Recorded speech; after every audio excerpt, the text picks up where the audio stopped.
Okay.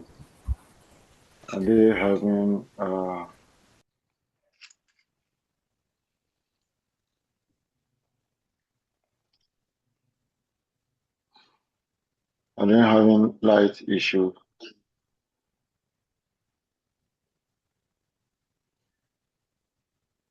Sure.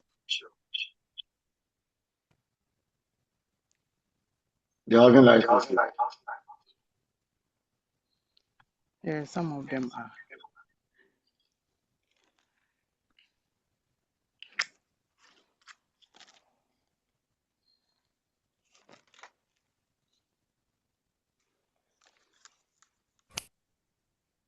Okay.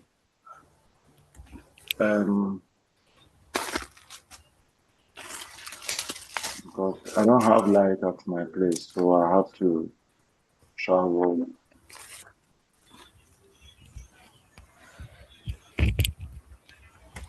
to another place so that I can use.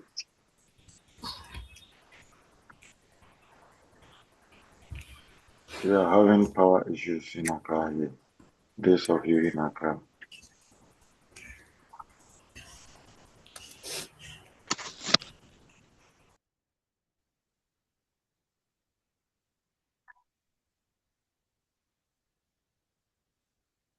Anas here with us. Anas.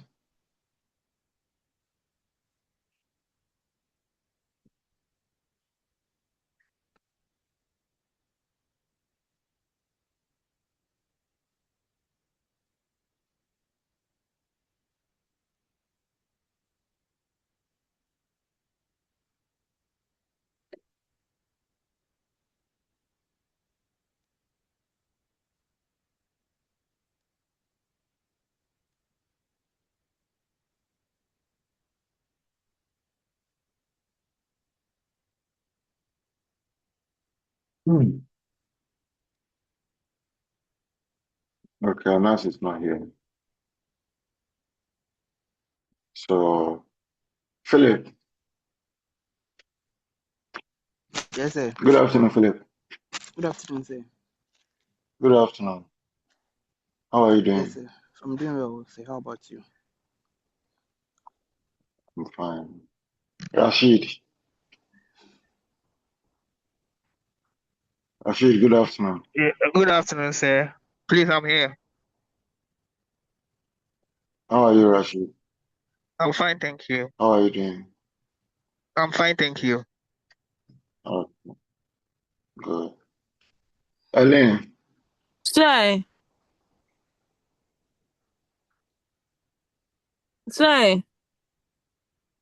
I'm a small girl. I'm a baby. How are you doing? I'm fine. How are you? I'm good. Sir, please. All right. We've had light off since. So I've been using my battery for classes since morning. So I'll be online till the phone goes off. So in case I vanish, maybe in mid class or something, the phone is gone off. Elaine, do you know where I am Sir, now? no, please. Because of the light off, I have to move away because my area, everywhere within my radius, there is no light. So I have to Me travel too. 2 hours from my place to go where there is light so that because 2 hours. yeah, it's far from where I am is a bit far uh, from my place. Because that is the area they have light, because within my enclave, those that I know they don't have light. I thought the light would come So earlier, but it so didn't come. so okay. That's not an excuse, eh? Uh Isaac, Isaac, no problem. It's accepted if you go off, no problem. Because there is nothing you can do about it. That is the situation we have here in Ghana. So no problem. Let's manage it. Isaac, good afternoon, Isaac. Okay. Michael. Michael Yes, sir. Kore IAP. Is Michael a new student? Michael, I'm here. Sir, I'm here. Mike, good afternoon. Absence, sir. Mike, are you a new student? No, sir.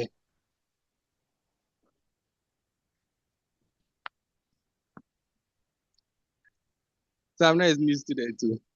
Okay. Your name. All right. Okay. Ozu, Yes, sir. Good afternoon. good afternoon, my boss. How are you doing? By grace, sir, all is well, sir. Thank God. I hope you have light at your end. Yes, please. We are managing here.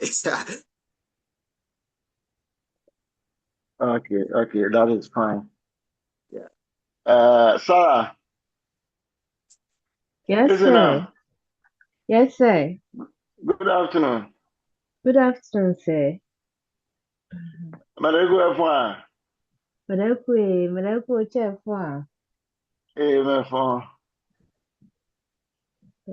Fina.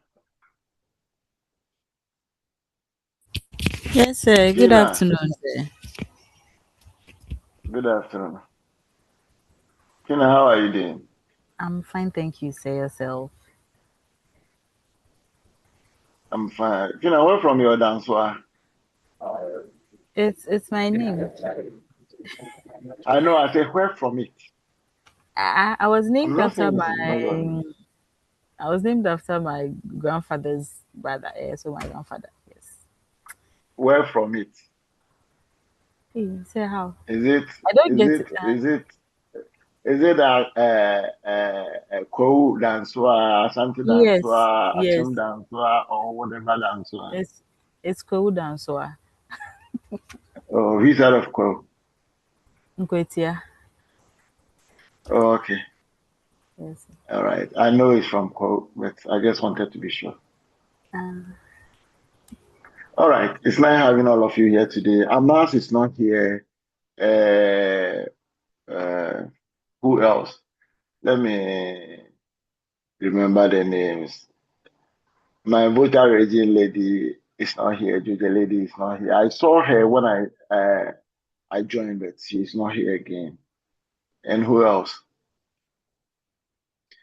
Yeah, This me, guy I'm who here. asked for You didn't permission. mention my name. I know. Oh, Fancy, I'm sorry. I thought because when I logged in, you were the first person I saw because you were on the line when I logged in earlier. I saw you Ah, and Fina, and that lady. So sorry, okay. Fancy. How are you doing, Fancy? I'm doing very well. So I hope you are good. All right. Yeah, by His grace, I'm fine. I'm fine. Thank God. All right. So Anas, and then this gentleman, what is his name? The gentleman who asked for permission last week. Would it be major? Major, yeah. Where is Major?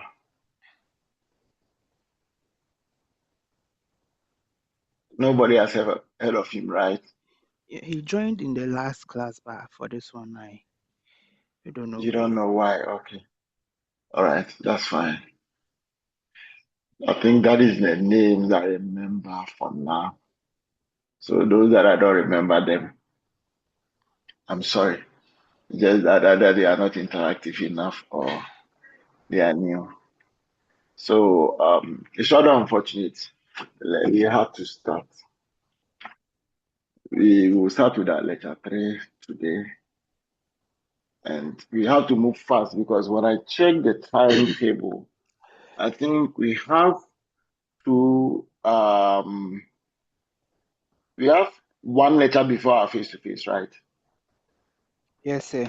And then after the face to face, there is another lecture before your revision, right? So if you are using two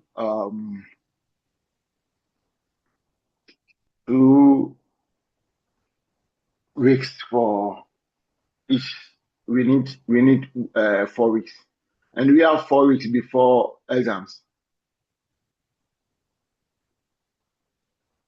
Those of you who have the timetable, do you have 4 weeks before the exams? or none of you, have it. Let It's me 3 check. weeks. 3 weeks, right? Yes, so it's 3 weeks. 1 week for revision, and then the face to face. Okay, we have today, and we have next week. Yeah. And then after next week, we have the face to face. Yes, please. And then after the face to face revision. So we have Yes, 3 yes. meetings, right? Yes, please. Yeah, we have 3 meetings before your revision week. And I don't think we have to move faster so that we can, because we have, after this one, we have the 4th lesson before exams. So at least we should move faster so that we can finish all the course outline before our revision week. This week we'll be looking at supplier portals, then online procurement marketplaces, and the core functionalities of e-procurement platforms. And then we look at how government adopts e-procurement, transparency mechanisms in e-procurement, accountability mechanisms in e-procurement, data analytics in e-procurement. We also look at e-payment and contract management system, and then e-procurement readiness and adoption. For this, I'm praying if we can cover up all today. If not, we will touch on it next week, and then maybe start the lesson for next week, and then finish it during our face-to-face.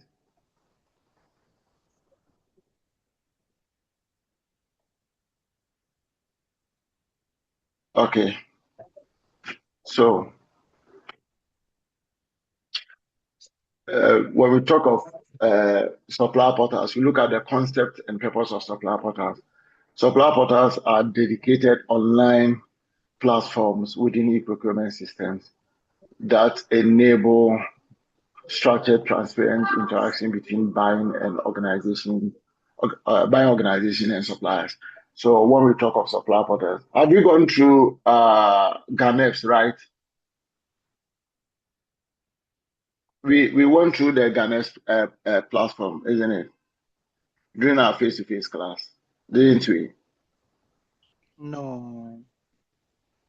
We've never gone through the GANEPS platform. Not at all, sir. Okay, all right. Either we do that today, or I would like us to have that to do when we're having face-to-face, so we have a very good interaction on that instead of having it online. So, like the GANEPS platform, this a portal that platform that both the buyers and then the suppliers interact with bidding for contracts. Tenders will be put online, they will bid, and then contract will be awarded. So we will look at how those platforms work as far as the interaction of buying organizations and suppliers are concerned. So rather than relying on emails, paper documents, or informal communication, supplier portals centralize all procurement-related activities in a single digital environment. The primary purpose of supplier portals is to manage the entire supplier lifecycle efficiently. This includes supplier onboarding, qualification, transaction execution, performance monitoring, and payment processing.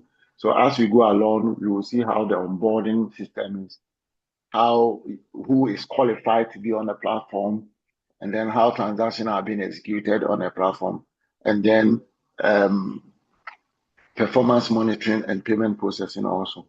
So by standardizing these interactions, supplier portals improve efficiency, reduce errors, and strengthen governance in procurement operation. So why do we say that it improves efficiency? If with this interaction of suppliers and buyers on a portal, if you say it improves efficiency, what do you mean by that? Who can give me a brief reason, explanation of how efficiency is improved on the platform?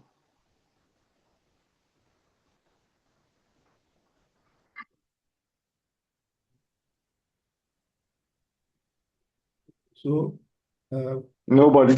Yeah, sir. Yeah.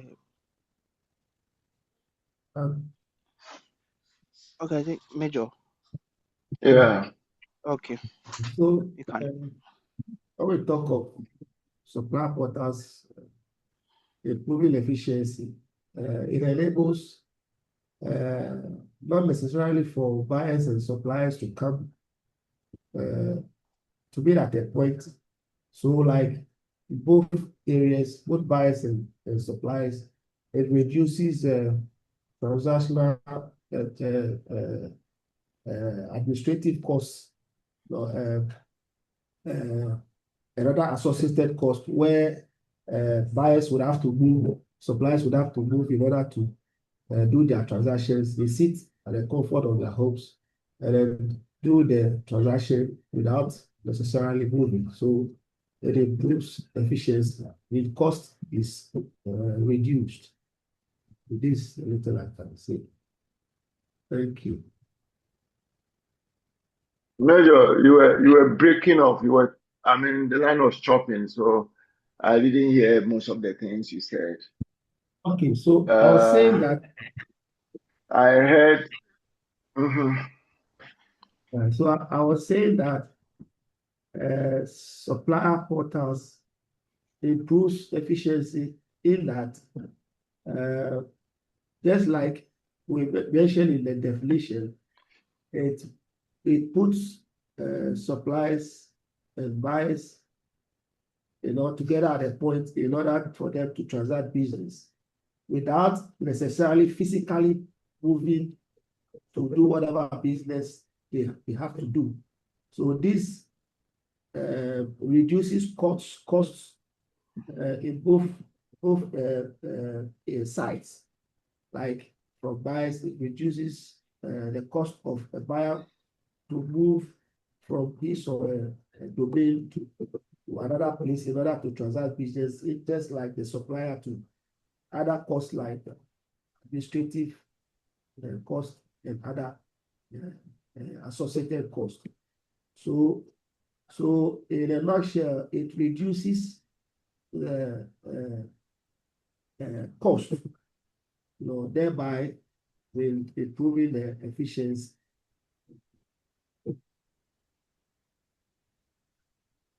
Thank you, sir.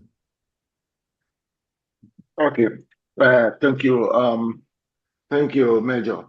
As Major said, sometimes if you have to make purchases like the traditional one, sometimes you have to move around looking for supplies. You have to travel from Accra to Kumasi to Accra to other places. You go to the north to look for supplies, and even communication. You have to go and inspect the product and so on and so forth. So look at the transportation cost, administrative cost that is involved, and then even communication, right? If it is traditional one, you have to send tender documents to all the suppliers for them to respond. If a supplier also, you have to print out and all those things. So stationary costs and all those things. It involves a lot of things, right? Time, money, a whole lot of things. So with this supplier portals, you just go online and then you can look for suppliers all over. Those suppliers, when you put your tender there, like when we deal with the PPA portals, you will know the garments. All the suppliers are there. When the buyers put their needs there, the suppliers have access to it, and then they can bid if they want it. Also, if you have to put the requirements, the needs of your product, what the specifications and other things, any information, it's just a file. Instead of printing them out and all those things, it's just a file. You convert it and then you put it there, and each and every supplier will have access to it. So it reduces times whereby boosting efficiency, increasing efficiency, cost also, operational costs also, it reduces operational costs. And then errors. It reduces errors. It cannot take errors entirely, but it will minimize errors being made. Because when you're putting it online, if there is any error, it can be rectified, typographical errors, specification errors, and so on and so forth.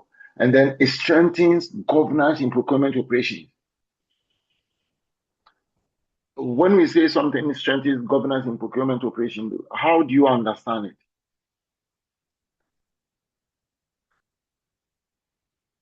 Elaine?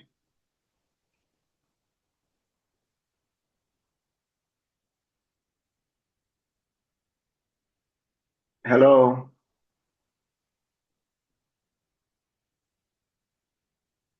Elaine is gone off, right? Okay. Isaac? Yes, sir. Isaac, when Yes, we sir. say it's minimizing, it strengthens governance in procurement operations. How do you understand that? Yeah. With the portals, for example, the PPEs can easily have access to the entity, the buying organizations. If there is any issues concerning procurement irregularities, they can be addressed easily. And and irregularities like procurement irregularities. I'm interested in your procurement irregularities. Irregularities as in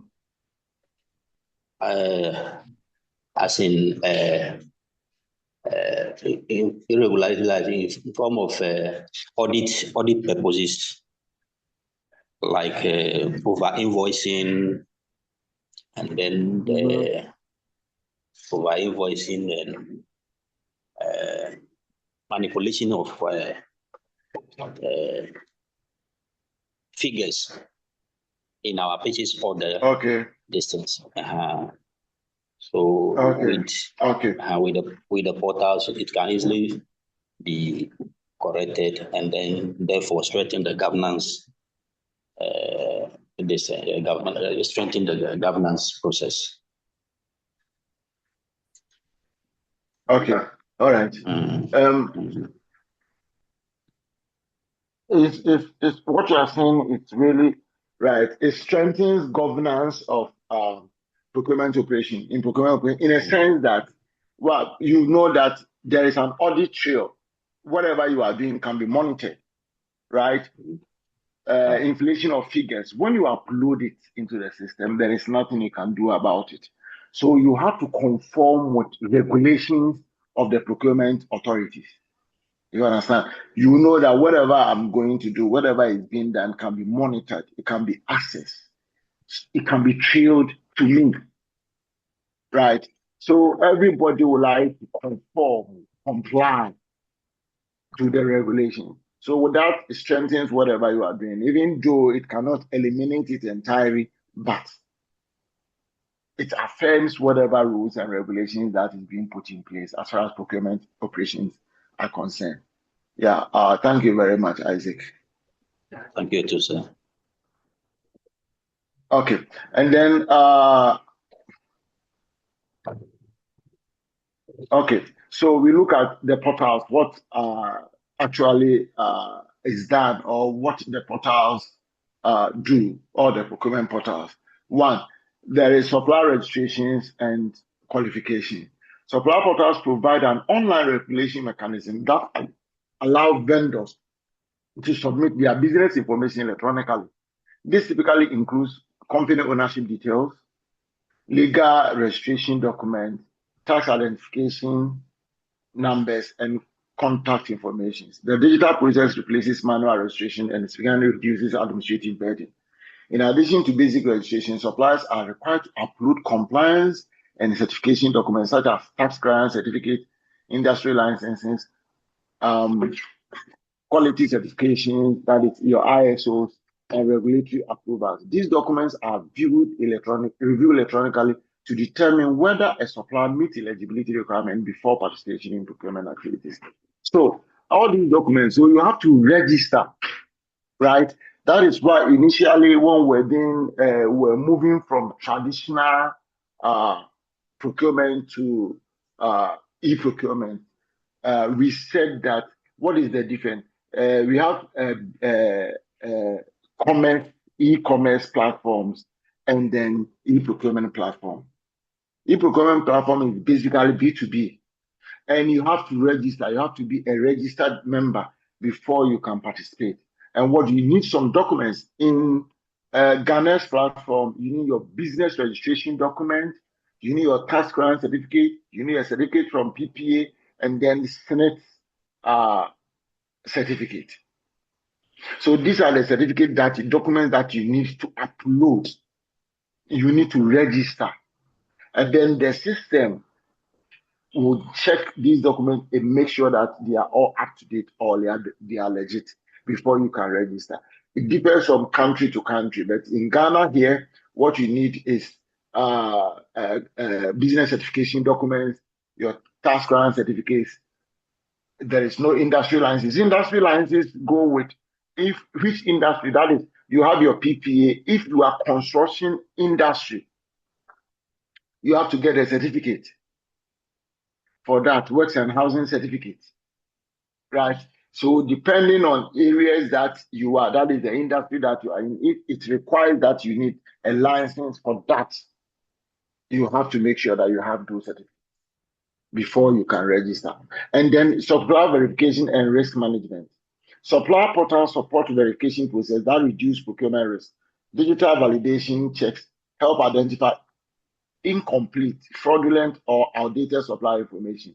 This minimizes the likelihood of engaging unqualified or non-compliant vendors. The system also supports supplier risk control, such as blacklisting, suspension, or conditional approval. When suppliers violate procurement rules or contractor obligation, their status can be restricted across the entire system.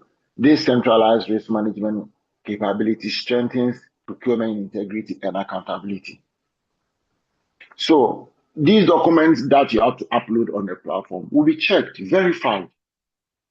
The system can flag it out if the document is not authentic, it's not original, or if it is outdated. If some things are not right, the system can. So if there is any fraudulent activities, the system can detect it. This is not, there is no human intervention, whereby somebody can take your document, even though if some of the documents are not up to date or are not original. Right? In Ghana here, they can do anything. Some even can take an outdated document and edit it, right? Date and other thing uses. But human error, if there is human intervention, sometimes they will not have time to check all those things, whether the date has been edited, whatever. But with the system, it has been designed in such a way that any fraudulent activities will be detected by the system. And then it will flag it. So when you are being flagged, it will be very difficult for you to register as a supplier or as a performer again, a buyer again on the platforms. And then order and delivery tracking. Supplier portals allow suppliers to overview purchase orders in real time, including quantities, specification, delivery deadlines, and buyer instructions. This ensures that suppliers clearly understand their contractor obligation and delivery expectations. Delivery tracking features enable suppliers and buyers to monitor the status of orders, such as dispatch, in transit, or delivered. This transparency reduces misunderstanding, improves coordination, and minimizes disputes related to delivery delays or missing goods. Who has ever had an encounter with order and delivery tracking in any other platform? How it works? If you've had this encounter, then similarly, that is how it works on the supplier portal. So who have ever had any encounter with making purchases online, goods in transit, and goods delivered?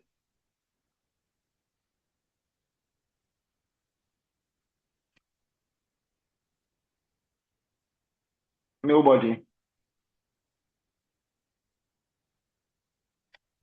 Sarah, Yes, sir.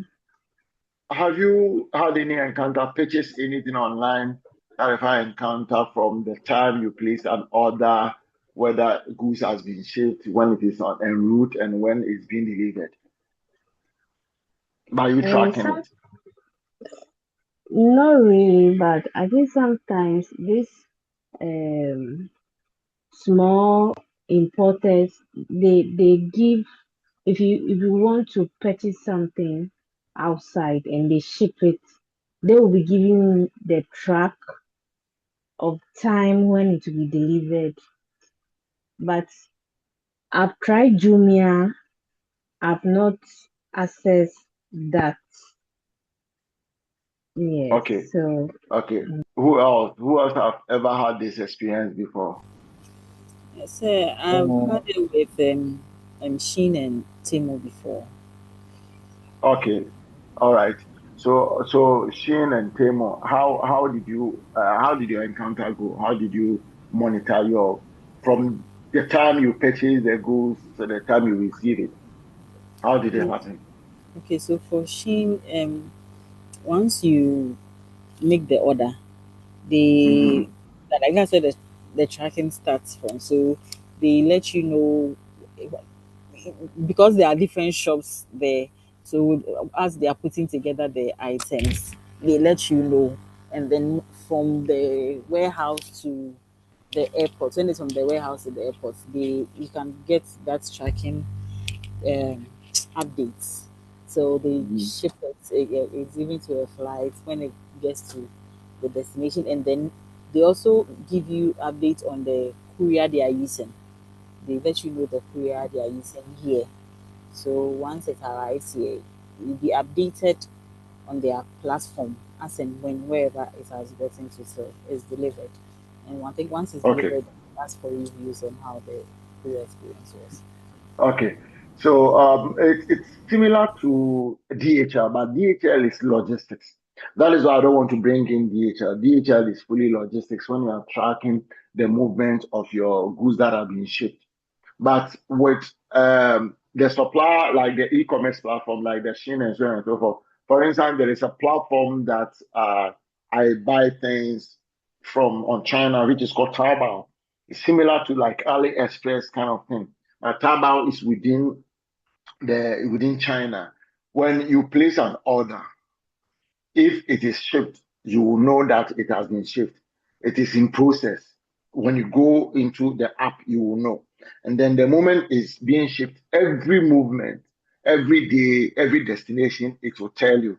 Till the time it gets to, maybe if it is from Accra to Kumasi, every movement, it is now at Nkoko, you will know. From Nkoko to this place, after the time it gets to Kumasi. So when it gets to Kumasi, it gets to their warehouse, they will let you know. And then if it moves from the warehouse for delivery, that one too, the system will tell you if it is on delivery motorbike, you see a sign in the form of motorbike, like the delivery bike to your destination.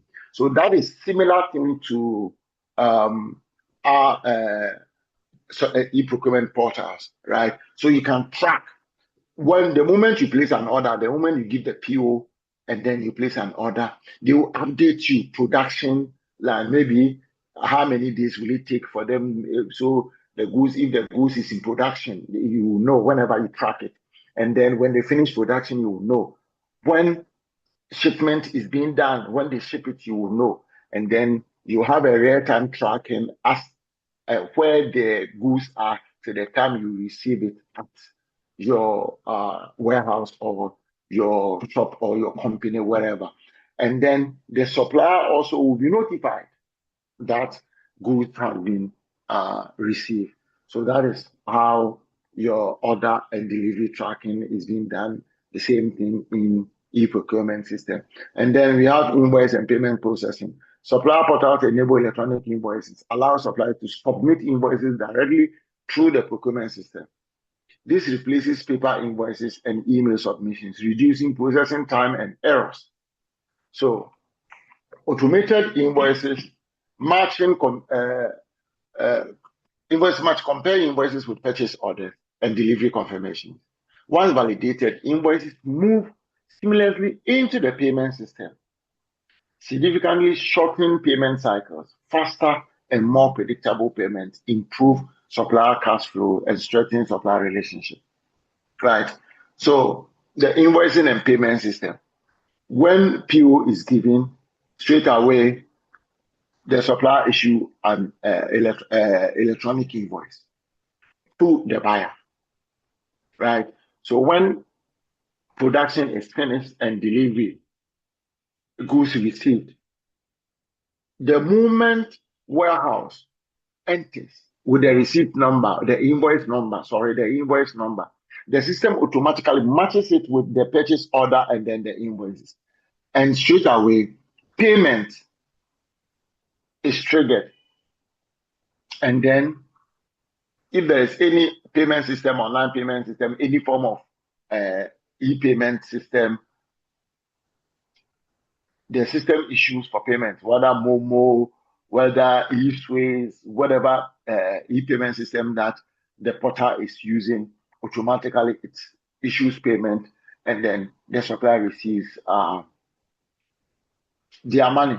So it is faster and more predictable payment, improve supplier cash flow and strengthen supplier relationship. Because if I supply you goods and as soon as you receive the goods, payment is being done. Whenever you place an order, I'll be ready, available to, supply. But if payment delays, sometimes suppliers will be dragging their feet as far as production is concerned or supply is concerned, right? So it's improve and strengthen supplier relationship, which is very, very important. And strategic importance of supplier portals beyond operational efficiency. Supplier portals generate valuable procurement data. Every interactions, registration, bidding, delivery, and invoices is digitally recorded and available for analysis. This data supports supplier performance evaluation and strategic sourcing decisions. Supplier portals also enhance transparency and audit readiness, since all transactions are time-stamped and traceable. Procurement activities can be easily reviewed by internal auditors, regulators, or donors. As a result, supplier portals play a critical role in modern accountability procurement system. Are we okay with this? Can we move on? Yes, sir. All right. Vivian.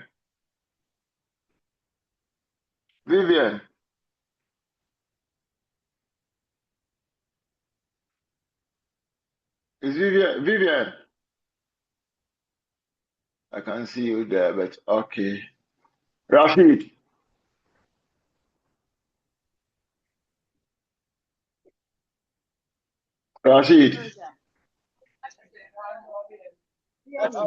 Hello, sir.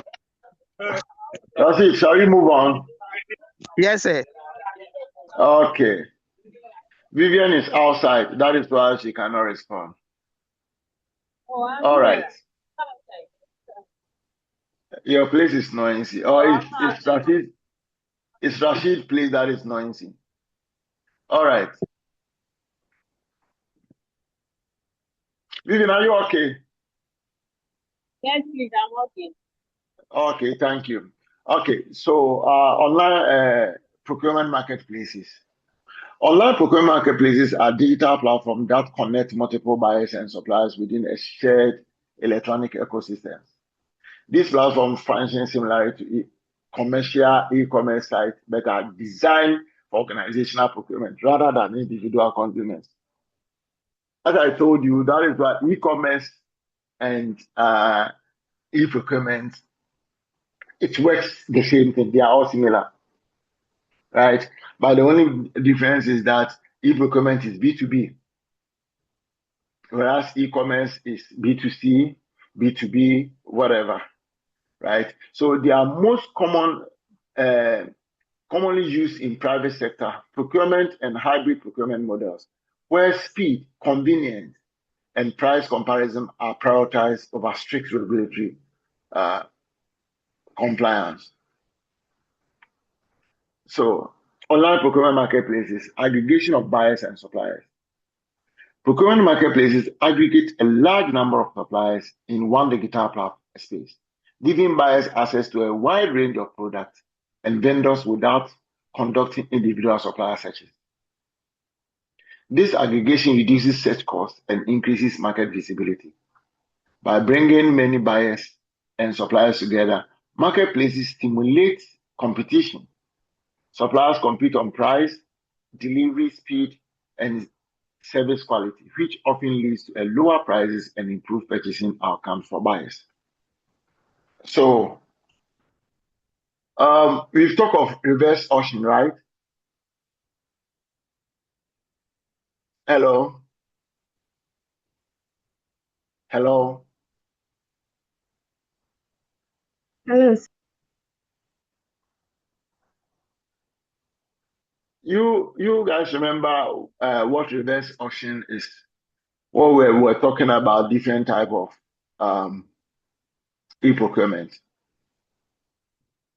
Are you forgotten? No, sir.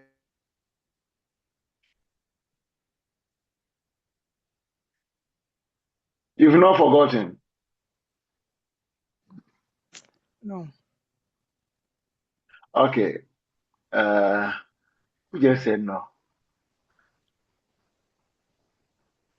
Okay, so who can tell me what reverse auction is? I did not even ask my question very well.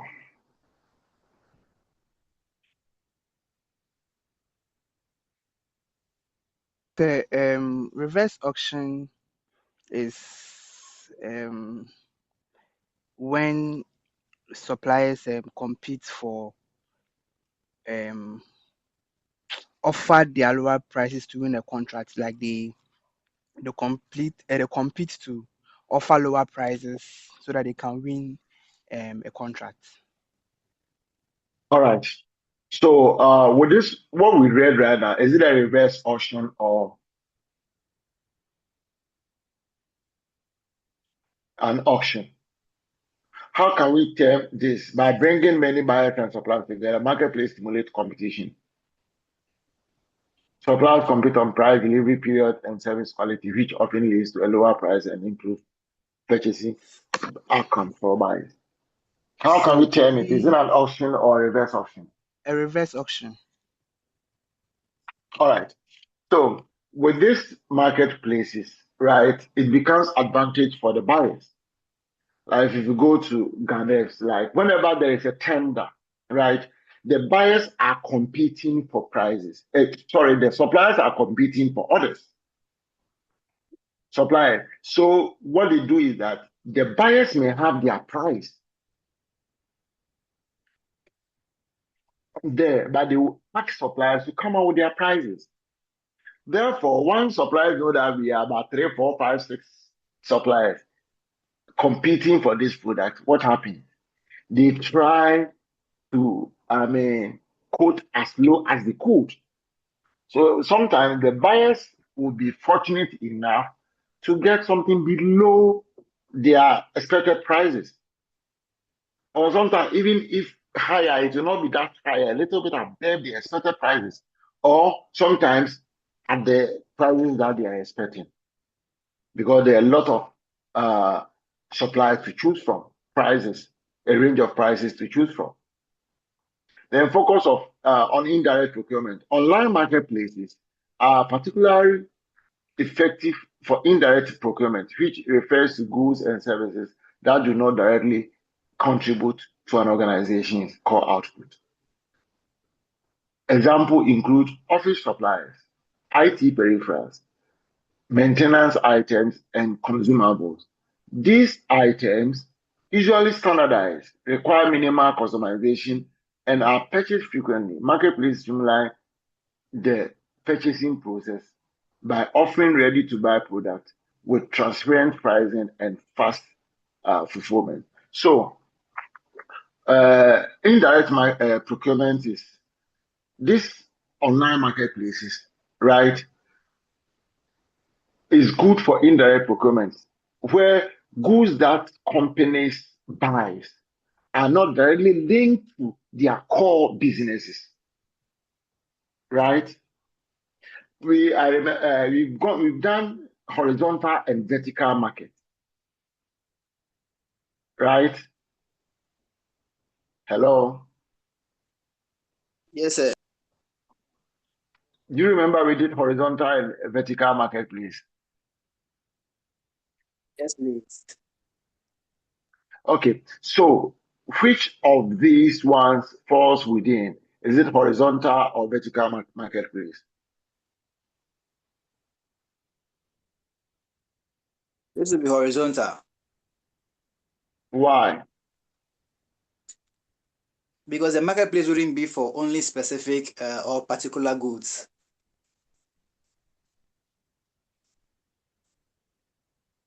The marketplace, Wouldn't be a place for only a specific or particular products for particular people, but it will be open, then it will be across for many industries to come on board. across for many industries like, so you are saying it's horizontal, right? Yes, please. So I want, you said it will be what for many industries to do what? I'm saying it's horizontal because the products that are used across for many industries, not for particular group, but it will be something across for many industries. So can you give me an example? Okay. So let's say you are an institution. Last time we were talking about the medical institution, where maybe you are going in for some medical stuff, but you also need things for like stationery for the office. You need some tables. You need some other things.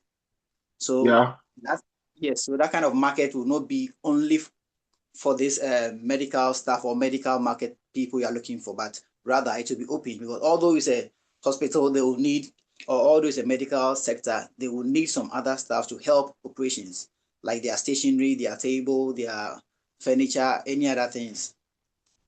Also, thank you very much. That means you really paid attention when we're dealing with horizontal and vertical marketplace. Thank you very much. You see, so this indirect marketplaces or procurement is, as he said, you can be hospital supplying medical equipment, right? When you need medical equipment, you go to a vertical marketplace to get those. That is a market that is solely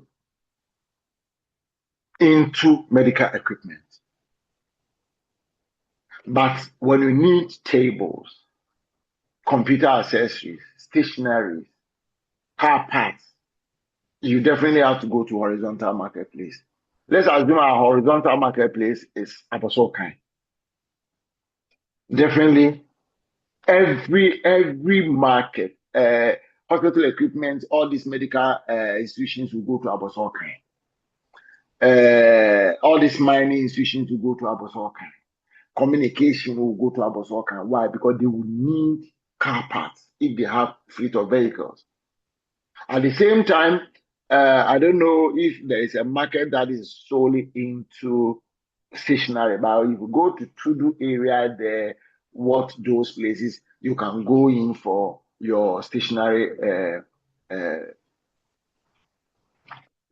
materials. So that is how indirect marketplaces are. It doesn't have any core operations. Every institution go there. But vertical marketplace is solely it's a niche for all those that are into that business. So if it is mining, they will go to that vertical marketplace. If it is any medical institution, that is where they will go. And then we move on to efficiency and operational advantages. Marketplaces significantly reduce procurement cycle times by enabling immediate ordering without formal tendering processes. This is especially valuable for low-value, high-frequency purchases. Administrative workload is also reduced because there is no need for bid evaluation or contract negotiation for each person. For large organizations, marketplaces offer scalability by efficiently handling thousands of small procurement transactions, right? Okay, so why are we saying this marketplaces is good?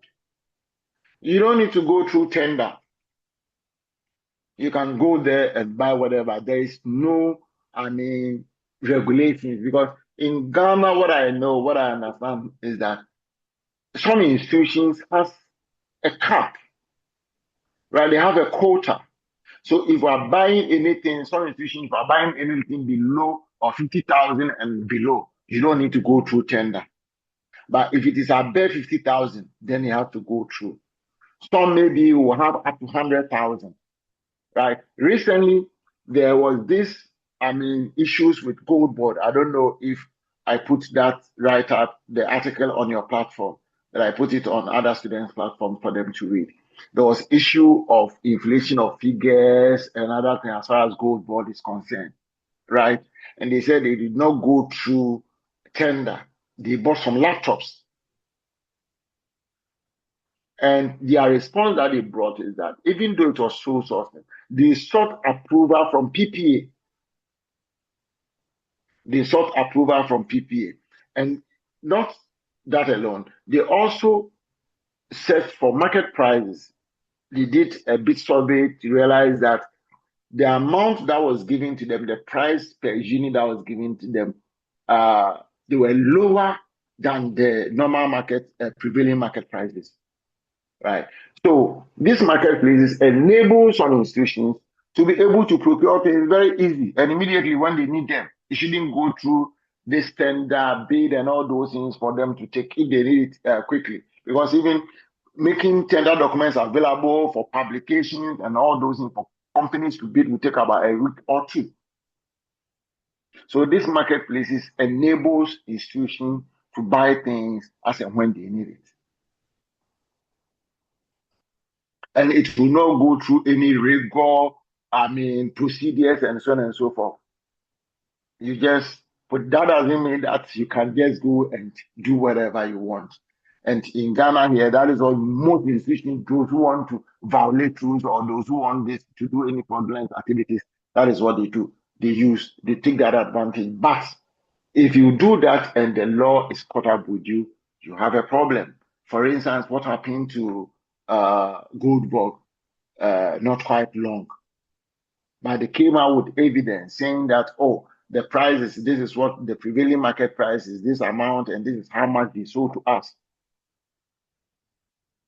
You can explain yourself if you do the right thing. But these marketplaces, ease pressure on some institutions who want to get things purchased as soon as possible without going through all this rigor or all these strict regulations. Then limited use in public procurement. Despite their efficiency, procurement marketplaces are rarely used in public procurement due to regulatory constraints. Public procurement laws typically require open tendering, documented evaluation criteria, and formal award processes. Marketplaces may not provide sufficient transparency, audit documentation, and competitive bidding record required by public sector accountability standard. As a result, their use in government procurement remains limited. Are we okay here? Do we understand? Is it clear?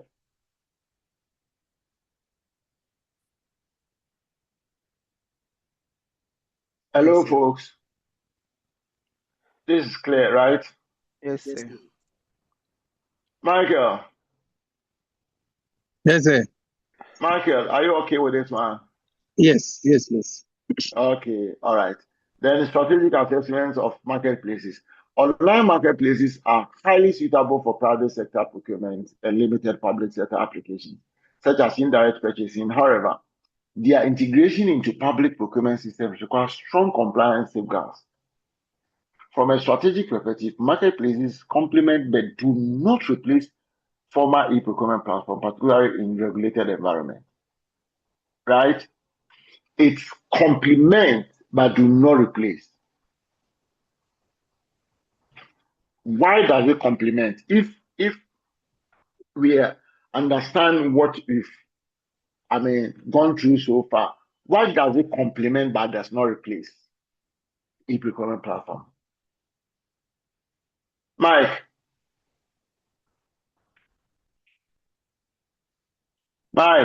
Yes, sir. You said you understand, right?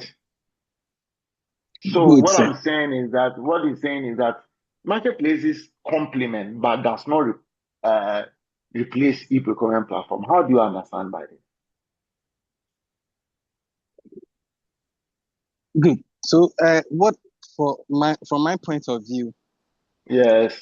I see it as a form of strategic way, Strategic whereby what? a form of like a strategic way. It's being used like a strategic way. Mm-hmm. Good. Strategic means. Yes. As to the use of the marketplace compared to the e-procurement platform. Strategic. So, Once you're using strategic, can you define or can you explain what do you mean by strategic?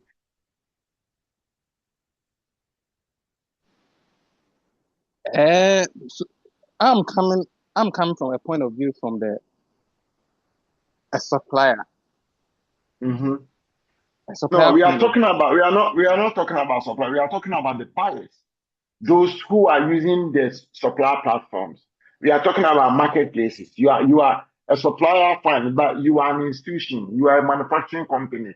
You deal with an institution, but you go to see these marketplaces. Sometimes make purchases, government institution, right? And it is saying that this complements your e-procurement platforms, but it does not replace it. So let's look at the buyer's point of view perspective. Why is it used as a complementary platform, not a replacement? I think there is transparency in both of them. No, we are talking about complementing and not replacing it. Who can assist? Hello, okay. Sir. Can I help small? Hello. Okay, Isaac. Yeah, Isaac. Please. Yeah, sir. Please. To complement means they are part of, since they are also in the business. They help in getting those products. They also add in getting those products for the institutions, but they are not the only. But in terms of the institutions, they are solely regulated to buy from registered people. But the marketplaces are also part of the business where you can get those products from in case of emergency cases. So okay. They are also part of. Right. They are also part of the. You use the word in terms of emergency. Okay. Yeah. So let's look at this. Complement. When we say those of us, some of you did economics, right? Hello. Yes, sir. Some of you did economics, right? Yes, long time ago. Long time ago, yes. But you did complementary goods and substitute, right? Yes. Yes. Yeah. So what are complementary goods? If you say something is complementing something. Complementary goods, they help in let's say a phone and a charger. Where you buy a phone, I feel like charger is a complement. So the charger is a complement to the phone. The phone. Correct. So like correct. So, but it can't. But a substitute good can be an iPhone and Samsung, right? Yes. You can they perform the same function, right? But complementary goods goes with it. Okay. So these two are marketplaces, right? They are two different marketplaces. Why do they complement? They don't substitute, right? But they help us use the word assist, right? What happens is that if you want to buy something quicker, right? As agency, use the word agency as well, Isaac. When you want something urgent, like what happened with Goldboard, they needed this laptop very urgently. So instead of going through this kind of procurement processes, tendering and all those things, they sought approval from PPA, and then they gave them the go-ahead. So that they went to this marketplaces, online marketplaces, or whichever marketplaces, to make purchases, right? That doesn't mean that always they will be going there to buy, right? Any other purchases that they should do should go through the normal processes, right? So it does not substitute e-procurement platform. No way. You cannot be doing, otherwise you'll be questioned, otherwise you'll be queried. But it complements whenever you need something, you can fall on that place. It goes hand in hand with e-procurement platforms. Are we okay here?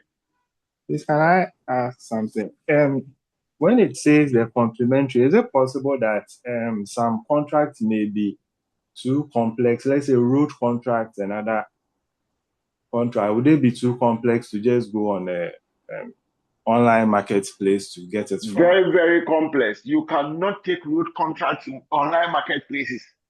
That is why initially we said, that is why we mentioned that online marketplaces are sometimes you will buy IT peripherals, other stationaries, and all those things. In the definition, when we started, right, I was specific on kind of things that you can buy on online marketplaces, which is not the core, competence or the core objectives of the institution. So if it is road contractor, under no circumstance should you go to online marketplaces to seek for contractors from there. You can't do that. It has to go through, because it's a very huge project, you have to go through the process. Procurement regulation, the procurement processes, tendering, bidding, you go through their quotations and other things before you select a contractor that can handle the project. Fancy. Yes, sir. Yes. So if you've realized, you see, if you people have been following procurement news, you realize that now the opposition party they are accusing the ruling party, right, about awarding big push contracts, sole sourcing, right? Yes. Even though they did not go to this marketplaces, it's a sole source. They didn't go through tendering, right? But they look out for a company and give it, and they are accusing them, let alone going to this marketplaces to look for it to be a different ball game altogether.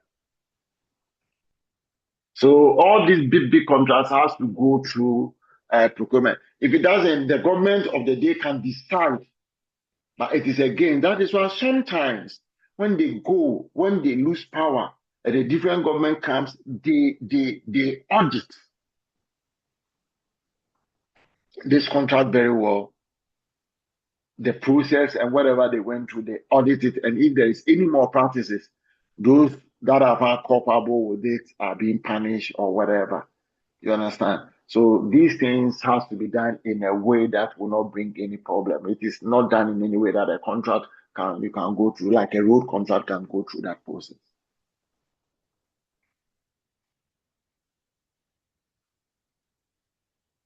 All right.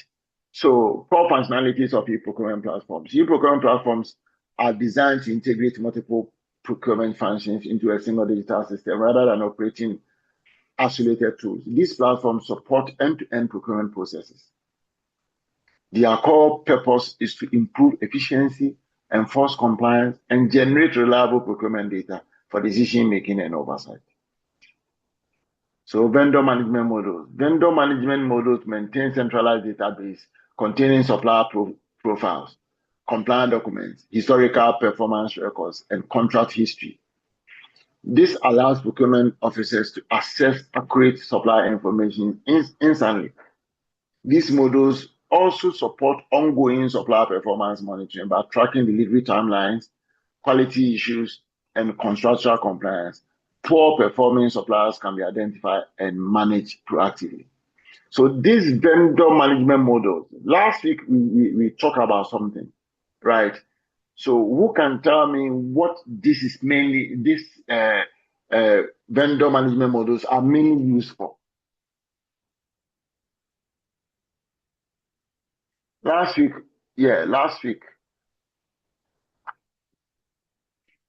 we talked about this. One word. Yeah. Who can tell me? Yeah. Hello. Yeah, Hello. Isaac. Yeah. Yeah. Isaac.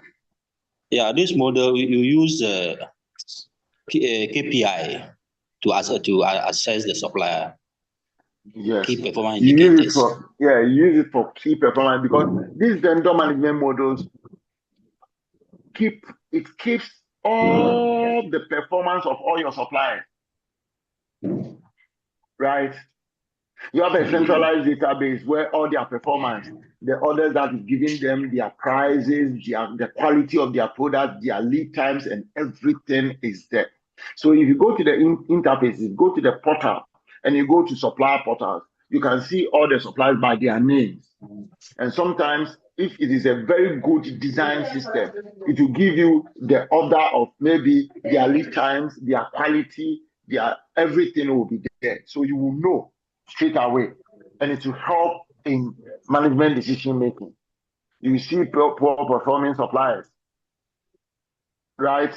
Those who are having inferior products, who products are giving you problems, and so on and so forth.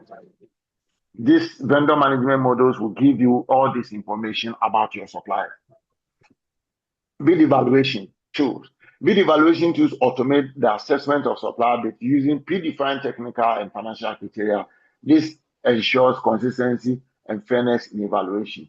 By reducing manual calculation and subjective judgment, these tools minimize human bias and speed up procurement decision making whilst maintaining compliance with procurement rules. Then contract management system. Contract management systems store procurement contracts digitally and track key contractual milestones such as delivery schedules, payment terms, and service level agreement. Automated alerts notify procurement officers of upcoming expiration, renewals, or performance issues, reducing the risk of contract lapses or non-compliance. Reporting and analytics dashboard. Reporting dashboard provide real-time visibility into procurement activities. Users can analyze spending by category, supplier, department, or project. These analytics support better budgeting, cost control, and strategic sourcing decisions by transforming raw procurement data into actionable insight. I will ask this: reporting, analytics, and dashboards. Upon this explanation, who can tell me what reporting analysis dashboard is?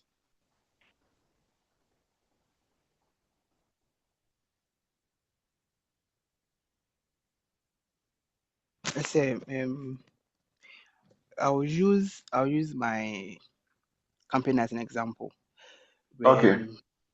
We have we use the SAP as the ERP system to track some of these spendings and then POs that we've created so far for vendors in a particular time. So, for Mm-hmm. example, projects they have this reporting analytic dashboard where all the projects that they are undertaking, they have the budget Mm-hmm. allocated, and so far what has been used, the balance, and then what the vendors have received so far. So at a point, we wanted to undertake another project and we realized that on the dashboard, we were entering the negatives because we have overspent that budget. Mm-hmm.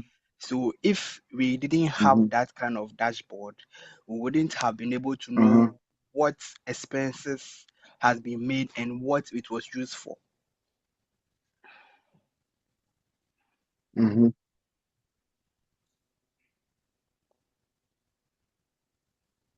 Hello. Yes, sir. Yeah. Have you finished? Yes, sir. I'm done. Okay. So you guys okay with what Fancy with the examples and explanation Fancy just gave? There was Philip. Oh, Philip, sorry. Philip, yeah. Are we okay with that, or we have any contribution or any question? So please, can you add that, because I'm thinking what Philip was saying. Is it I wanted to, is it something like a real time data that you are talking about? I was trying to. Yes. So it's Yes. it's like how Okay, Philip, yeah. it's like how our mobile money dashboard is. So it has data, it has categories. So it has a column whereby you see the budget, you see the spend, you see the balance, and then you see the project or the things that this spend has been used for. So as and when there's any payment made out of that project, it is shown on the dashboard that okay, this certain amount has been removed from this budget to do this, and this is the balance remaining.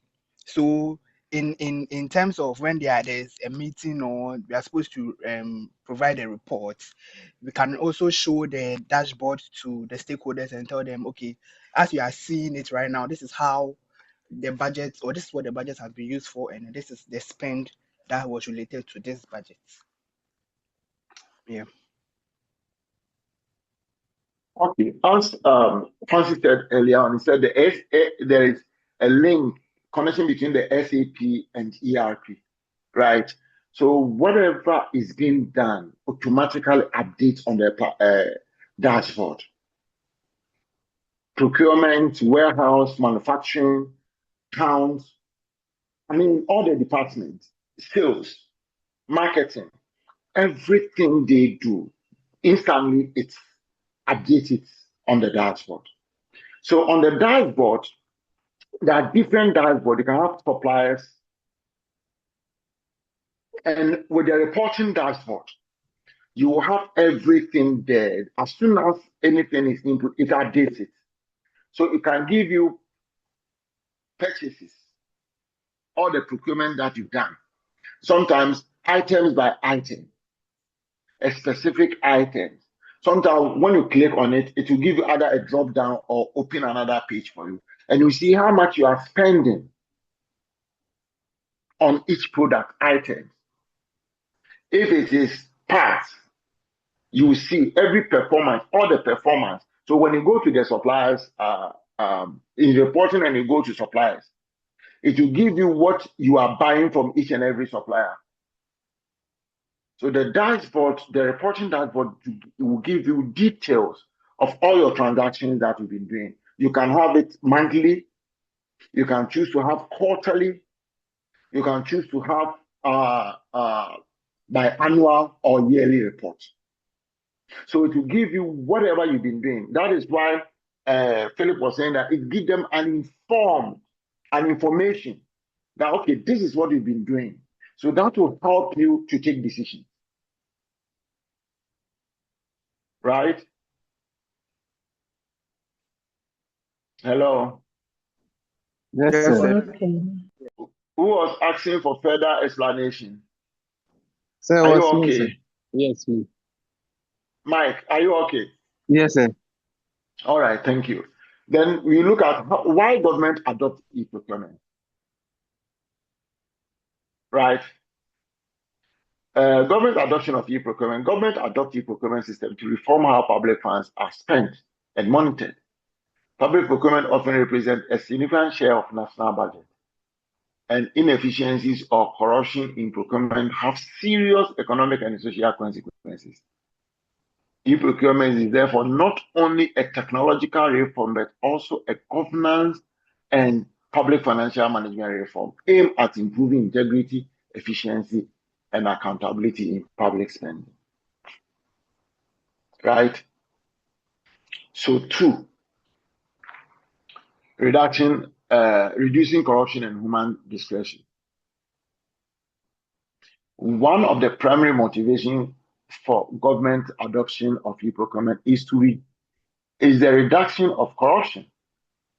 Automated procurement processes limit discretionary decision making by individual officials, which reduces opportunities for favoritism, bribery, and manipulation. By enforcing standardized workflows and rules within digital systems, procurement decisions are guided by predefined criteria rather than personal relationship or informal influence. So, reduction of corruption, are we okay? Is it clear, or you want a bit further explanation?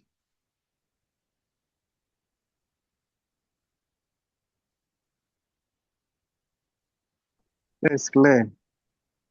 It's clear. Yes, Vivian, sir. Yes. Vivian. Okay. Then enhancing transparency in procurement. E-procurement systems make procurement information publicly accessible. Tender notices, bid submission, evaluation results, and contract award are published electronically and can be viewed by suppliers, oversight bodies, and citizens. This visibility allows external stakeholders to scrutinize procurement activities, increasing the likelihood that irregularities are detected and challenged. Right? So whatever happens on the platform is visible to everybody. So if things are not being done well, you can challenge it, because there should be an audit trail. So when you challenge it, they can trace it and know when, because there are timestamps. I submitted my document at this time, but maybe I was disqualified or whatever. Right? So it enhances transparency in procurement practices.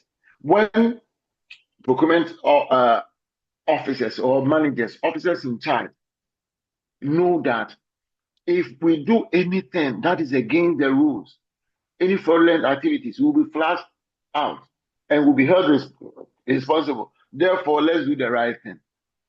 Right thing will be done.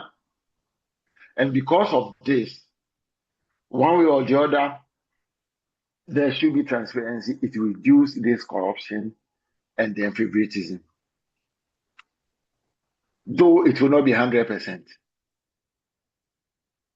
And improving efficiency and value for money. Digital procurement systems can reduce procurement cycle times by eliminating paper-based processes and manual approvals. Faster procurement enables governments to respond more quickly to public needs. E-procurement also improves price competition by widening supplier participation, which often results in better pricing and improved value for money in public spending. And then also strengthening public financial management. E-procurement systems are often integrated with government budgeting, accounting, and treasury system.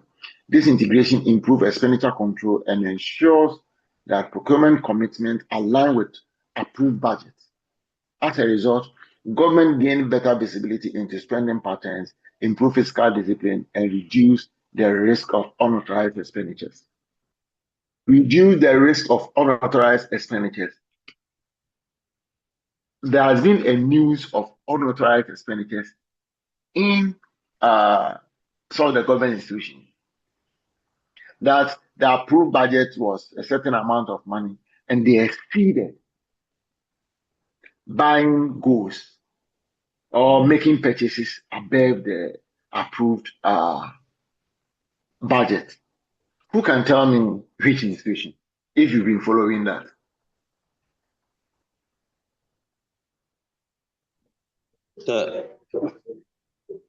Hello.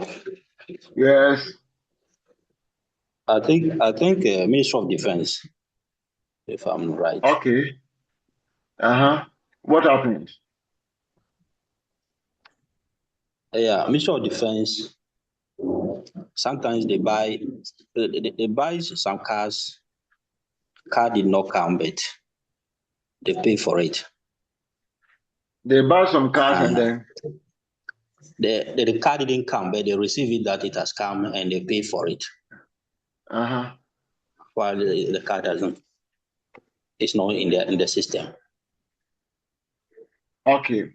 This is part of procurement irregularities, but we are talking about unauthorized expenditures. Unauthorized expenditures, right? Monitoring government spending, budgeting. Nobody, okay. You know, initially, from when the beginning of this government, they were saying that ECG, right? They had an approved budget of X amount of money that they should, but they made procurement purchases over that approved budget without going through the normal process. Because if you have an approved budget from Ministry of Finance that, okay, this year, this is your budget for making purchases of this kind of equipment, or you said you need ABC, this is what you are supposed to buy.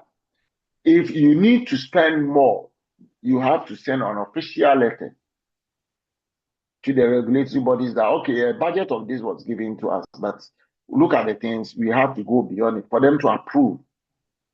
And from what you are saying, they spent more than that. There was a news about it. Is it one thing? If you look at even the government institutions, right?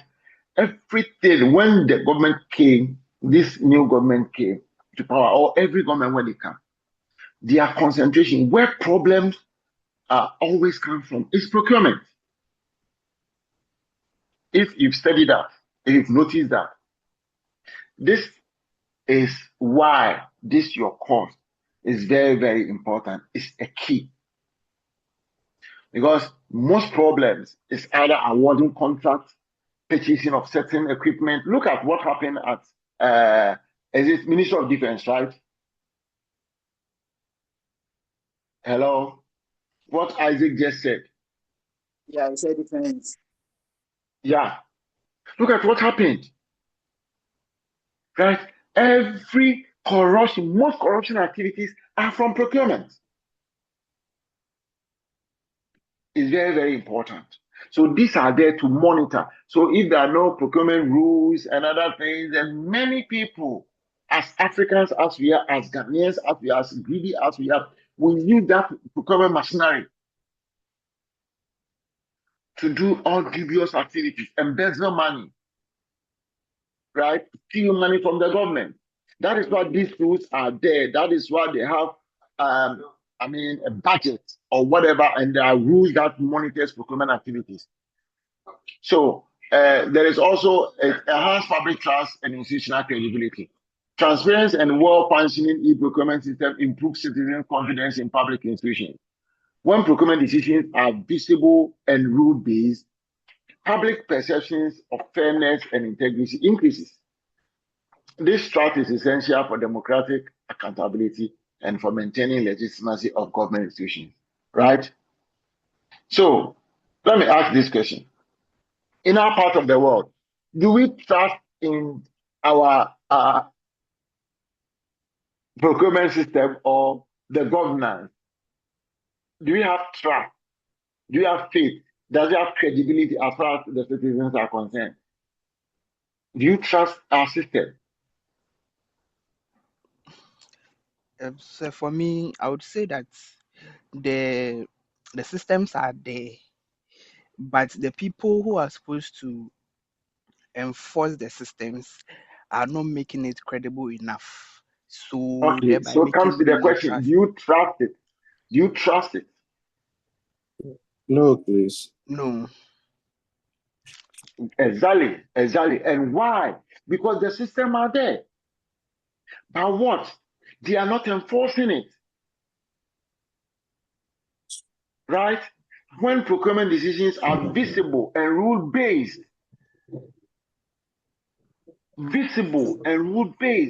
public perception of fairness and integrity increases. Right? They are not visible, they are not rule-based, they don't every day. Today there is a news here, there is a news there, and they are not good news. Everything that comes, every one government to another. NSS is here, NSB is here, National security is here, ECG is there. I mean, all these things. So it makes the public lose trust, right? And the integrity of our government machinery reduces. That is a problem. But if it is being managed very well, it will enhance public trust and institutional credibility. Everybody will trust the system. Oh, yes. Even I'm not saying corruption at all over the world. If you go to the Western world, it's there. If you go to Europe, it's there. But when the law catches up with you, it will deal with you, no matter who you are. Therefore, the citizens trust the system. But here, so it reduces the credibility of the institution. But it is there to enhance public trust and institutional credibility. Okay, so we get to the Ghana e-procurement portal. So the Ghana Public Procurement Authority, that is PPA, e-procurement portal, is a centralized digital platform designed to manage public procurement activities across government institutions. Its primary objective is to standardize procurement processes, improve transparency, and ensure compliance with Ghana's public procurement laws and regulations. Centralized procurement platform. The portal serves as a single digital entry point for all public procurement activities. Ministries, departments, and agencies conduct procurement using the same system rather than independent or fragmented platforms. Centralization reduces inconsistencies, improves oversight, and enables nationwide monitoring of procurement activity. So the Ghana PPA procurement portal is mandatory supplier registration, as we've gone through. So this one we've gone through already. So it's the same as what we've done before. So suppliers are required to register on the PPA portal before participating in government procurement. This ensures that only verified and compliant suppliers are eligible to submit bids. Mandatory registration also allows the government to maintain a comprehensive supplier database which supports risk management and performance monitoring. So, as we said, all these e-procurement platforms, you have to register. You have to be a registered member before you can be on board. And the electronic tendering and bidding procurement entities publish tender notices electronically through the portal. Suppliers submit bids digitally, ensuring secure and time-stamped submission. This process reduces physical contact, minimizing bid manipulation, and ensures equal access to procurement opportunities. Right? You'll be wherever you are. I will be here. And when I go on the portal, you will go on the portal if you're a registered member. You will see each and every institution, what they want to sell, what they want to purchase, what they want to procure. And if you think you fall within that and you wonder, you go through the process, you submit your bid. If a tender is open, without going to any office, without meeting anybody, right? So there will not be any bid manipulation there. There will not be favoritism. It reduces conflict of interest. And then public disclosure of award. Once procurement decisions are finalized, contract awards are published on the portal. This allows suppliers and the general public to review procurement outcomes. Public disclosure discourages unethical behavior and enables external scrutiny by civil society, auditors, and the media. So we look at the challenges in implementation. Despite these benefits that have been outlined, the Ghana PPA e-procurement systems faces challenges such as limited ICT infrastructure, varying level of user capacity, and resistance to change. Addressing these challenges requires continuous training, system improvement, and strong political and institutional support. So, the limitations are what? Limited ICT infrastructure, for which we all know, right? Varying levels of user capacity, resistance to change. Why do you think there will be a resistance to change? Why? Hello? Right.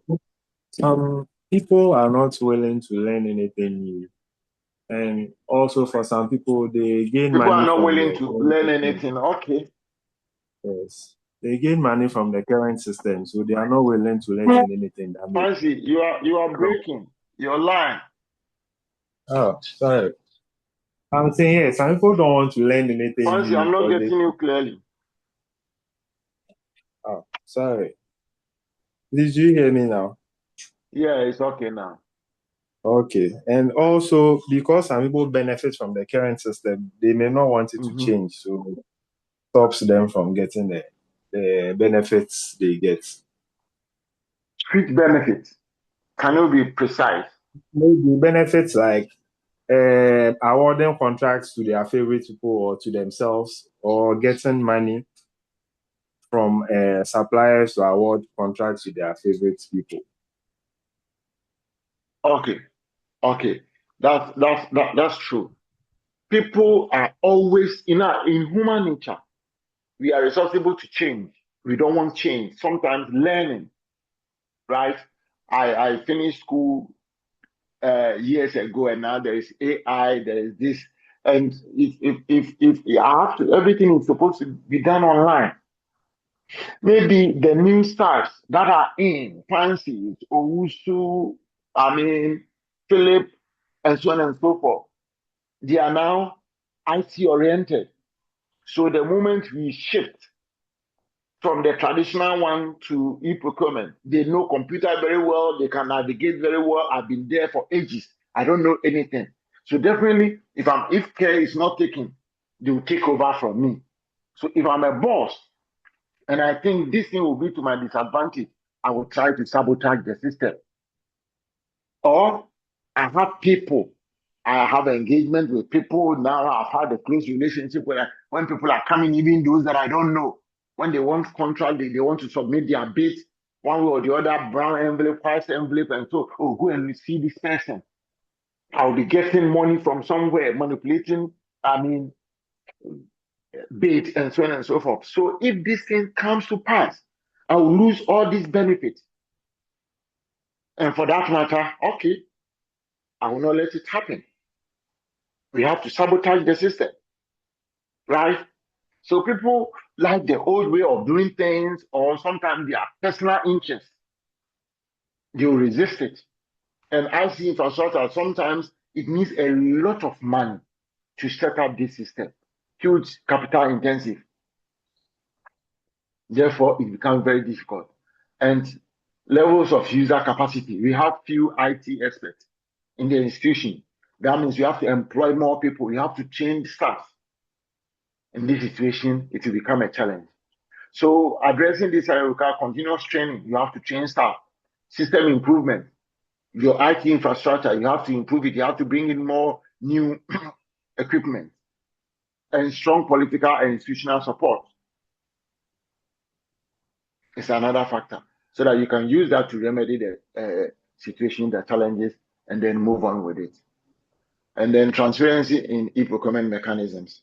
I think we have few times. Let's go through over it. Transparency mechanism in e-procurement ensure that procurement information is accessible, visible, and traceable throughout the procurement life cycle. These mechanisms are essential for preventing corruption, promoting fair competition, and strengthening public accountability. So we look at some of the transparency mechanisms in e-procurement. We have public tender announcement.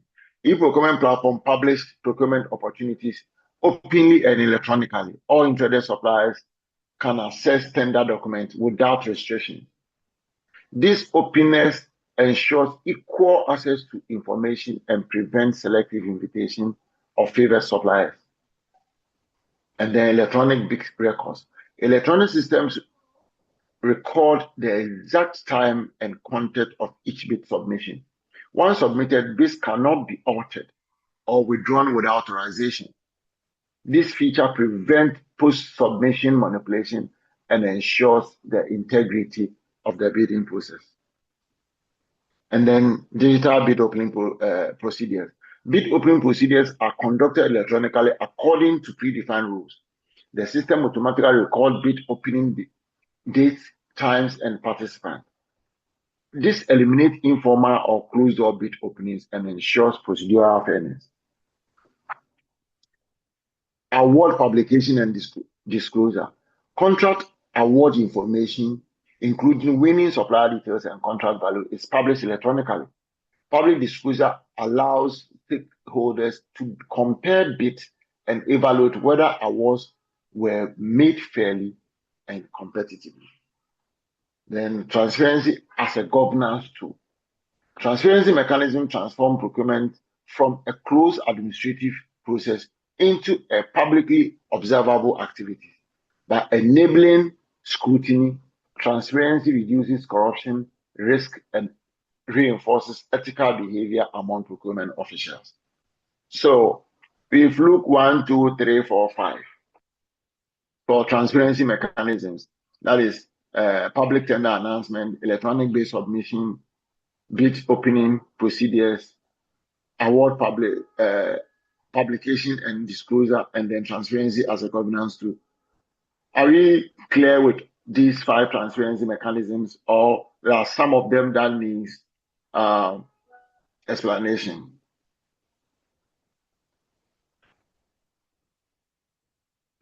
Yeah, okay. They're clear. Explanation. Okay, thank you. Okay, then we look at accountability mechanisms in e-procurement. Accountability mechanisms ensure that procurement decisions and actions can be reviewed, justified, and sanctioned if necessary. E-procurement systems embedded accountability directly into procurement workflows through digital controls and records. So we also look at some of the accountability mechanisms. We've looked at transparency mechanisms. Let's look at some of the accountability mechanisms. Digital audit trails. Every action taken within an e-procurement system is automatically recorded, including user actions, timestamps, and system changes. These audit trails provide verifiable evidence for internal and external audits. Automated compliance checks. E-procurement systems automatically enforce procurement rules, such as approval thresholds and evaluation criteria. If deviations occur, the system flags them for review, reducing the likelihood of unauthorized action. Oversight and regulatory access. Auditors, regulators, and oversight bodies can access procurement data electronically without relying on manual records. This improves the speed and effectiveness of oversight activities. For sanctions and corrective actions, when violations are detected, e-procurement systems support corrective actions such as bid cancellation, supplier suspension, or disciplinary measures. This reinforces accountability and deterrence. And then 5, accountability and public confidence. Strong accountability mechanisms increase public confidence in procurement systems and public institutions. Citizens are more likely to trust government spending when misconduct can be detected and punished.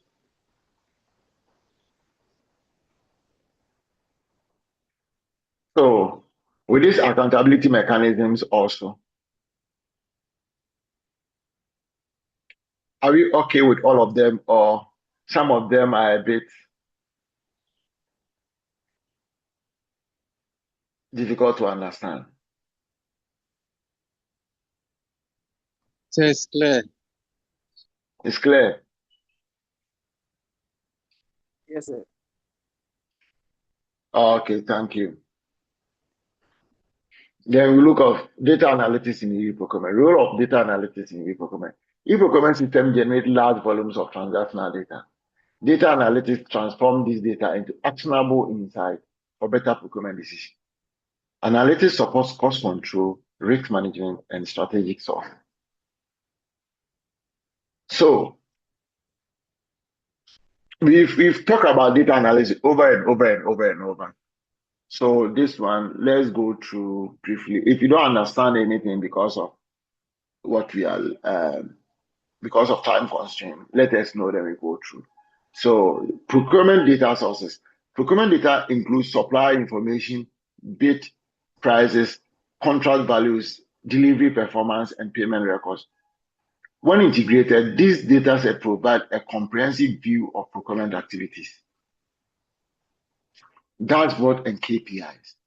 Dashboard present key performance indicators such as procurement cycle time, supplier performance, and cost savings. These visual tools help managers monitor procurement effectiveness in real time. And then spend analysis. Spend analysis examines historical procurement spending to identify patterns, inefficiencies, and consolidation opportunities. It supports better budgeting and negotiation strategies. Then 4, predictive analytics. Predictive analytics uses historical data to forecast future procurement needs and risk. This allows proactive planning rather than reactive purchasing. And 5, decision support system. Decision support system integrate analytics into procurement workflows. They assist managers in evaluating options and selecting optimal procurement strategies. So another 5 data analytics in e-procurement. Procurement data sources, dashboard, KPI, spend analytics, predictive analytics, and decision support system. Are we okay with these 5?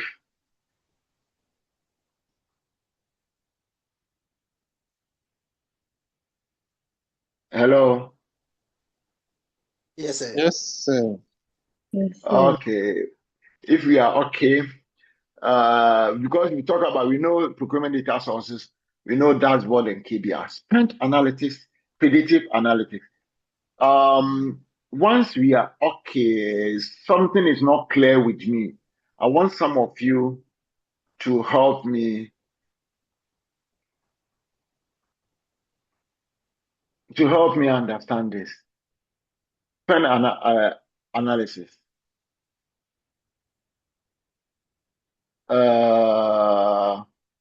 Fina,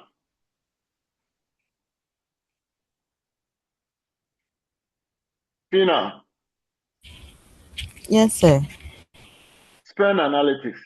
Once we all understand, spend analysis is not clear with me. Can you help me out? Your colleagues are okay with that, Hello. but I'm Yes, not sir. much. Hello. I'm saying your colleagues are okay with this 5 data analytics in e-procurement. Can you help me out to explain spend analysis to make it clear to me? So which one, please? Spend All analysis. the 5. No, spend analysis. Spend analysis. Okay. So simply can I read through before explaining it further? Why are you reading through? You said you understand, so just go ahead and explain it to me if you can. Okay, sir. Okay, so with this one, they use the historical spending to identify to identify the how do I go about to identify. Okay, so this is to identify to use spending historical to identify patterns, and then if how the spending patterns were, if there were insufficiencies, or if it was something like or if it was sufficient, and then also identify opportunities or how best they can budget during future do future budgeting. Uh, Still, I'm not clear. In fact, you are copying me.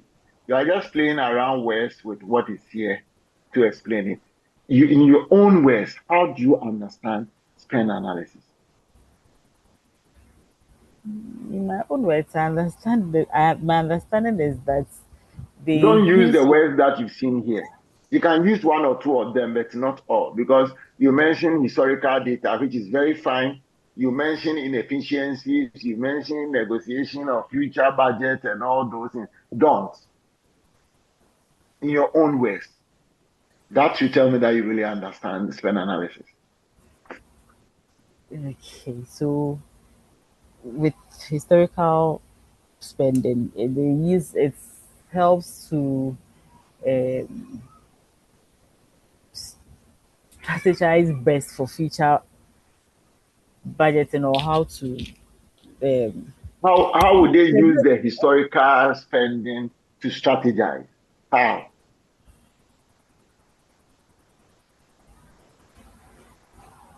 so because of the records, like the records that's already there due to the data Exactly, that's true. So analysis. what would the record do for them? How would the record enable them?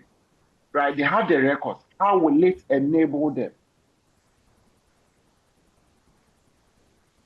That is what would tell me that you've really grasped what you know, you have the understanding, right? But how can you explain it to a layman like me?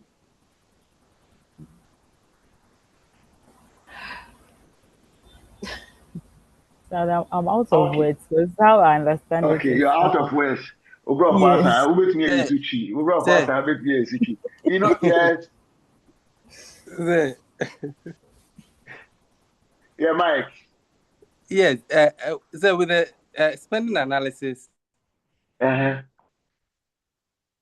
this time around, Uh-huh. you are trying to understand your spending Uh-huh. so you can control your costs as well. Uh-huh. This will be in a better decision to make a smart financial decision. That is Yes, what it I can am help you trying make a to smart financial understand the decision. spending What analysis. That is how, you for are me, trying to, I'm but you trying to told me get earlier there. on that you understand. Yes, sir.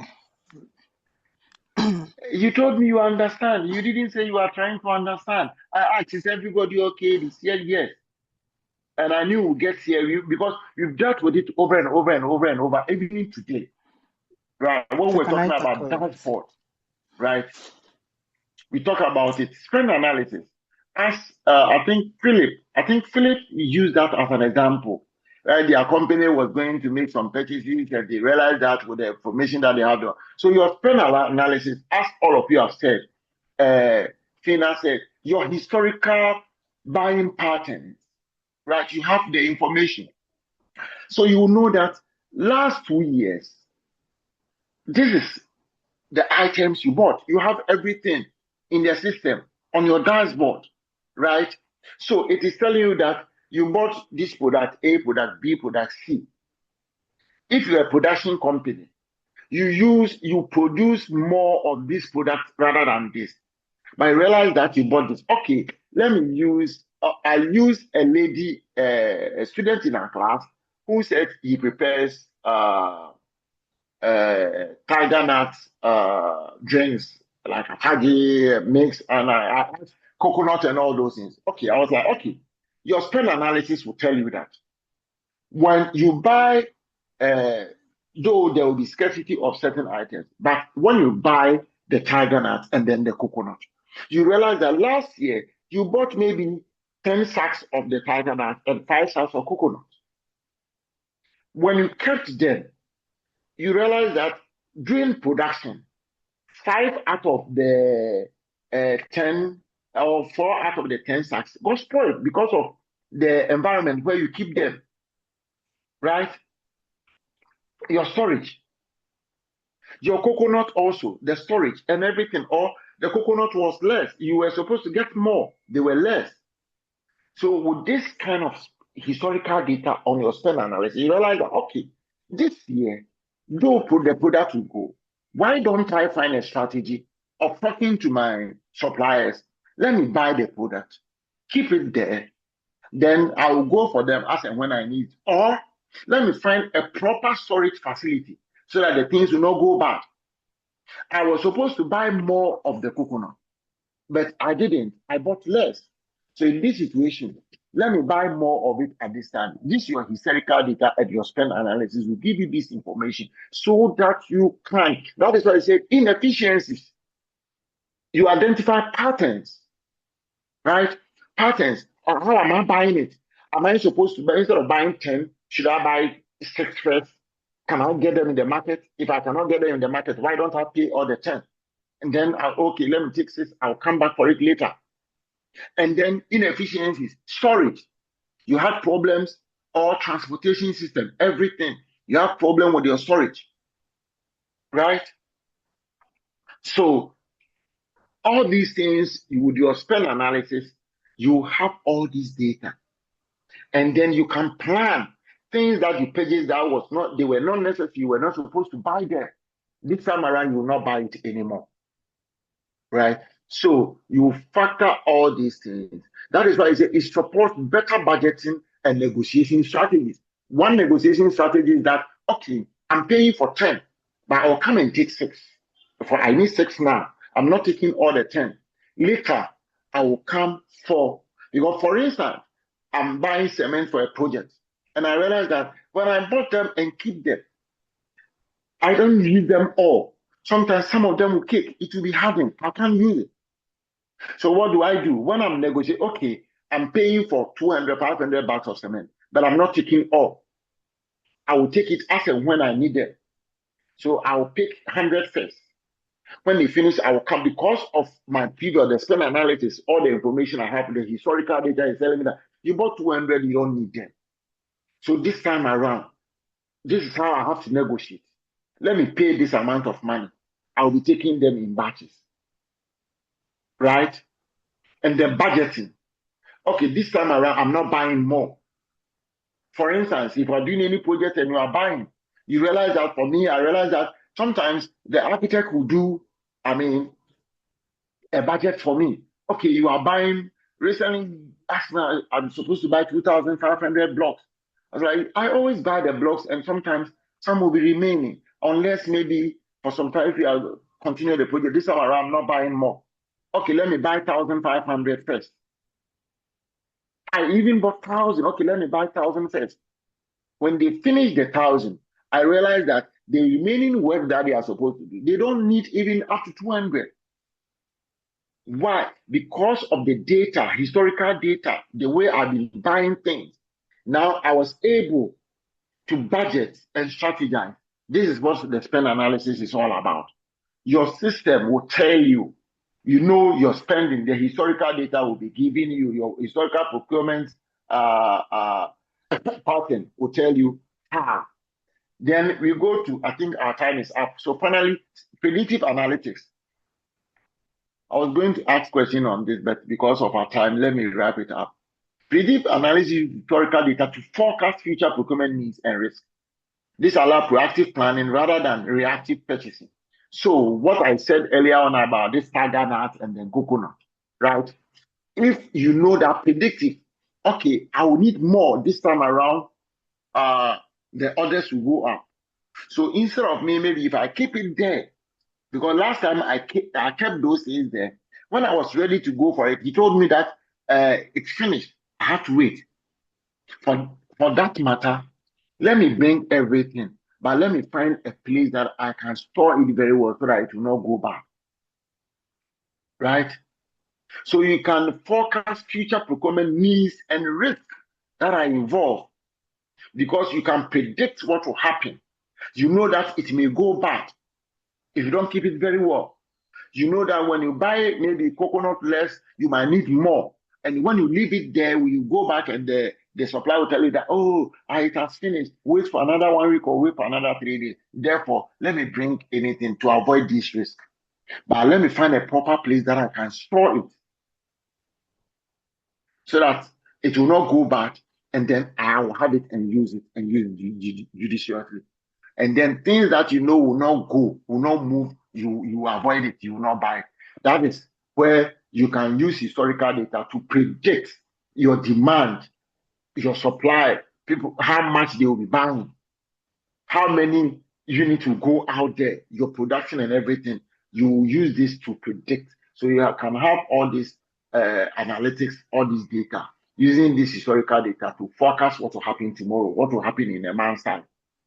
Right? And then finally, decision support system. Decision support system integrate analytics into procurement workflows, right? So they assist managers in evaluating options and selecting optimal procurement strategies. We've dealt with all these things already. We dealt with that when we were talking about spend analytics and then predictive analysis. So with this information, it will help you to make a decision, right? And when we are saying that It will rather be proactive rather than reactive. Have we discussed proactive and reactive in this class? Yes, we have. We have. Okay. So we all know that this allows a proactive planning rather than reactive planning. It will help us to prepare ahead of time before anything hits us. By the time it will not even happen because we will plan. We know what will happen because of the historical data, information that we have. We will know. We will plan against it before it happens. It will never happen because we've already made provision for all those things. So for that matter, our time is up. We will end here. And next week, we will talk about e-contract, e-payment system, which is not much. And then we will continue with the next lesson. I will send the slides to you so that you can go through the slides, and then when we meet next week, we'll just do revision, and then we deal with the next session. So next week, and then our face-to-face class, we will be able to go through, then try our hands, see how Ghana system works briefly to get an understanding how the platform operates, and then we prepare ourselves for the revision. So it's nice having all of you here. Yes. If there is no question, then we can call it a day. Okay, sir. Thank you. Is there any question? No, No, sir. sir. Thank you very No, much. sir. Major is gone. Major. Yes, sir, I'm here. Okay, good afternoon. I was asking, okay, I learned yesterday you were not feeling well, or? Yesterday. Last week, sorry. No, I buried my uncle. Oh, it was a funeral, right? Funeral, yes. Okay. I hope everything is fine. Everything is fine. Thank you, sir. Thank God. All right. So, see you guys next week. And you people should tell Sarafina that she will have problem when we meet face to face. If she doesn't have problem, if she doesn't want problem, she should sort us out before our face to face class, because we will not allow her to join our face to face class. So someone should tell Major, tell her that who took bribe, who was supposed to take the money from Pina, who was supposed to do that? Who is that gentleman? Philip. Philip. Sir. Philip, I'm really disappointed in you anyway. If I'm not careful, our face-to-face class, the two of you will miss class, seriously. You will not miss class, but you will be outside and you'll be observing what is going on inside. Sir, in my defense, I was only to remind her not to take money from her. No, you are not. It was Anas. It was Anas. You are not taking. Everybody, you are not supposed to remind her to make sure that she has fulfilled the obligation. Sir, this week I'll go to a workplace. Next week I'll go to a workplace so that she do that and be on her. Make sure that at least not much. I mean, if 30 gigabytes or 50 gigabytes for everybody, it's fine. Make sure that she does that. Otherwise, the two of you will be outside. I mean, observing what is happening inside. Yes, sir. God bless you. All right. Who else?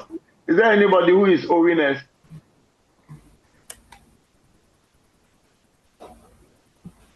Okay. Philip. Next week, Philip is not owing us. So he also has cocoa powder and liquor. Yes. God bless you, Fina. Amen. Philip, if you don't want problem, next week when you come face to face, at least it will be lunch for all. Bring ice cubes cold or water. I mean, a bigger ice chest with all those things in there, and then just bring the cocoa powder. We will just mix them up ourselves. I know. Then you see, sir, Fina wants problem for you. Otherwise, the two of you will be outside It will be and Fina, observing us. okay. Fina, no problem. I'll get you. Don't worry. Otherwise, the two of you will be outside observing what is going on inside. So if you can get a bigger house chest, because for me, I will take I have some big cups. I will take like two. That will need about 500 ml, 2 or 500 ml. I don't know the others.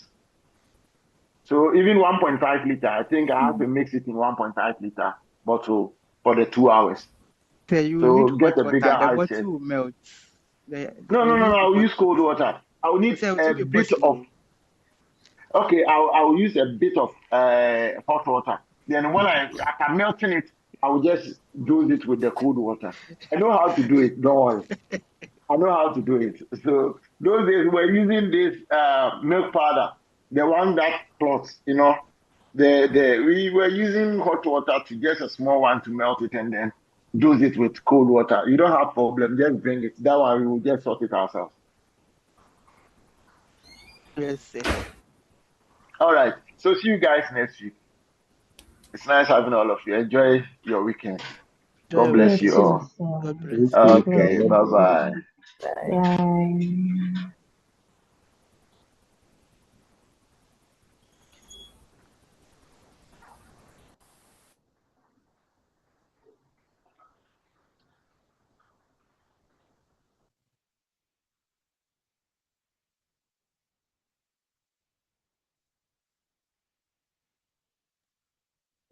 But why is Anas? Has anyone heard from him? Is he okay?